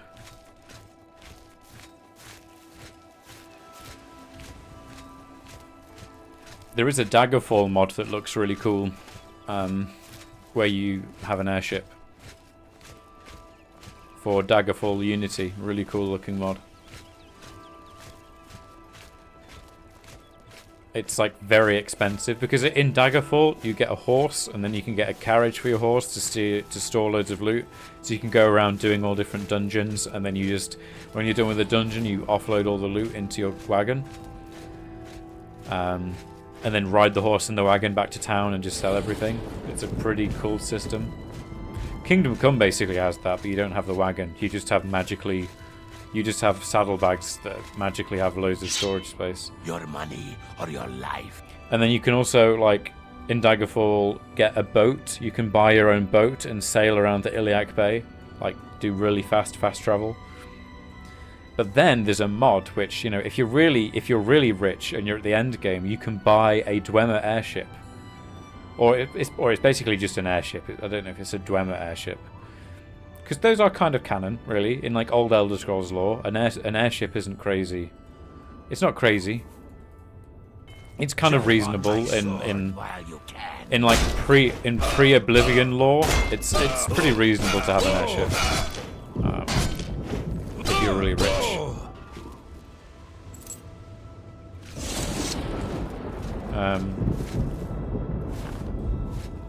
And you can, and it's not like, it's not even done via, you don't even like teleport around, like you don't like select a place to go and then it just teleports you with a loading screen.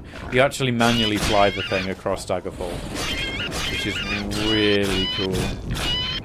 And you can, if you've got mods that increase the view distance and the way the terrain looks and the graphics, being on an airship flying above Daggerfall when you've got some nice fantasy music playing and you're looking at the horizon from like really high up in the air, like miles up in the air, it's something. I've never done it myself. I've just watched footage of other people do it because I've not played a huge amount of Daggerfall, and when I have, it's not been incredibly modded. But yeah, that's really cool. Really cool idea.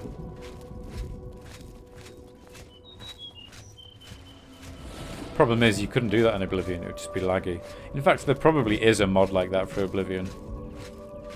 It just wouldn't be very nice with all the stuttering. Like, the stuttering's quite manageable. Honestly, I barely notice the stuttering when I'm walking around on foot. But it's just about manageable with a horse. But if you're flying around on an airship, it must be just not very pleasant, honestly. Okay, I'm going to get to Ayleswell. And then probably get the inn for the night. You know, considering there's an Oblivion crisis, the roads are quite well patrolled, honestly. And, you know, we've seen a bandit here and there, but there's been as many guards. And I've not really run into trouble. If I were on my horse, I could just gallop past the trouble, but, you know. It's a fairly orderly crisis, yeah. Well, I guess the thing is that they're targeting the cities, right? Because they want to kill and destroy people. Like, there's nothing in the countryside to attack, really. So if you go out, if you live rurally, the Oblivion crisis isn't going to be as much of a problem. As long as you just stay away from the cities, I imagine it can't be too bad. Like, if you live in a village in the middle of the woods. Though if you live in a village in the middle of the woods, you've probably got village in the middle of the woods type problems anyway, right? Like bandits and monsters. So it's not like things will be safe there, but they won't get worse. That's all. That's the silver lining. It won't get worse, probably.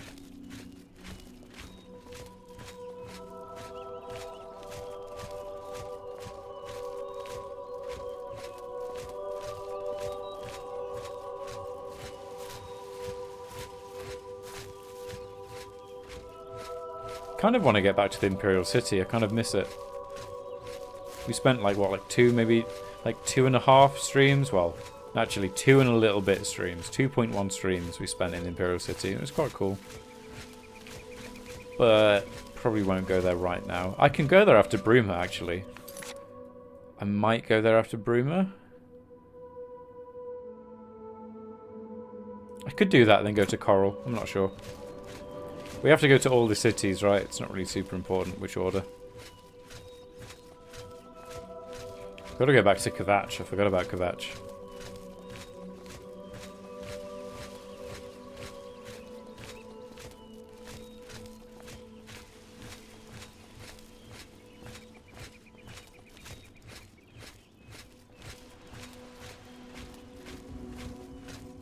They probably still need help with that siege. Because nothing moves without the player character in this. There's no real, like, living world. I mean, it's a really cool world, but if you don't move, the world doesn't move. Like, nothing important happens without you having your hand in it. Which, I mean, it makes sure that the player gets to see all the content, but it's, it doesn't make you... It makes you feel like you're playing an RPG and not necessarily... You're not necessarily in a simulation or a sandbox. Which would be a cool vibe if that were a thing. Alright, I'm going to end the stream here. It's only been a couple... I mean, to be fair, I normally stream roughly this long, maybe a bit longer. But I'm going to continue the way back to Bruma, get the Black Horse, and then go to the different cities, do some dungeoning tomorrow. I've got to go eat some food and then probably play some Project Epoch. Oh, I need to sort out the videos as well, upload the VODs to YouTube. So yeah, I've got some stuff to do. So I will see you later. And yeah, thanks people for watching. I appreciate it. Thanks Warden for chatting with me. It was cool as always. I enjoyed it. Alright, bye bye.